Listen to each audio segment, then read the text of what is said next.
A quarter of an hour into the program, welcome back. The U.S. Democratic Party convention kicks off in Philadelphia later on Monday to formally choose a presidential candidate. But there's a cloud hanging over the event. WikiLeaks has released nearly 20,000 emails from the party's governing group, and they reveal that the National Committee's been busy mudslinging at opponents and even its own members.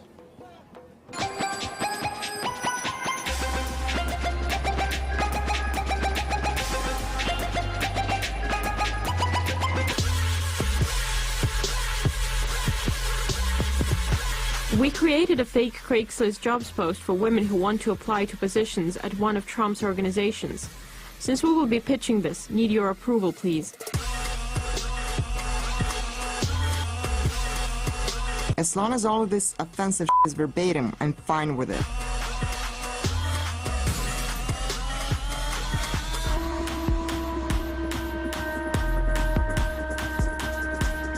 I am very proud of being Jewish, and that is an essential part of who I am as a human being. Can we get someone to ask his beliefs? Does he believe in a God? I think I read he's an atheist. My Southern Baptist peeps would draw a big difference between a Jew and an atheist. Amen. Congresswoman Debbie Wasserman Schultz, the chair of the Democratic National Committee. If elected president, she would not be reappointed to be chair of the DNC.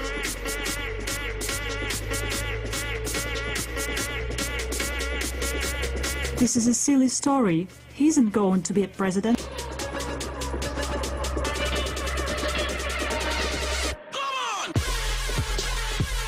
I'm speaking with the editor tomorrow before they post anything. Well, following this scandal, hundreds of protesters marched through the streets of Philadelphia.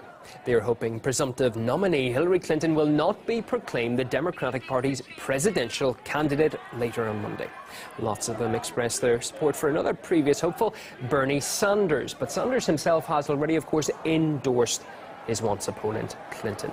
RT's Caleb Maupin spoke to some, making their voices heard.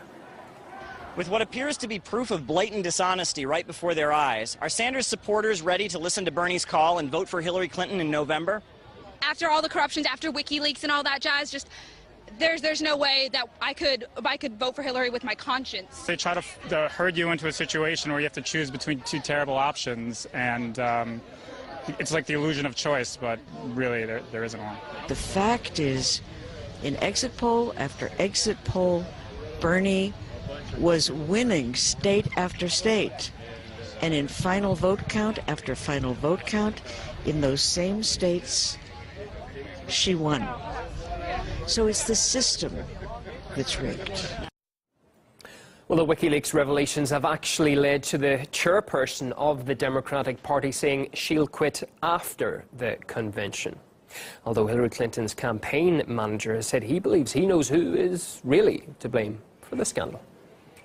Experts are telling us that Russian state actors broke into the DNC, stole these emails. The Russians are releasing these emails for the purpose of actually helping Donald Trump. I think pointing the finger at the Russians is it's just a way to distract people from the central issue, which is that the DNC was using a rigged game to prevent the popular guy from actually getting the nomination. So many people, including Libertarian Party Chair Nick Sarwark, predicted months ago that the DNC was going to find some kind of a way to squash the Sanders revolution and force us and try to trick the Sanders supporters into voting for Clinton.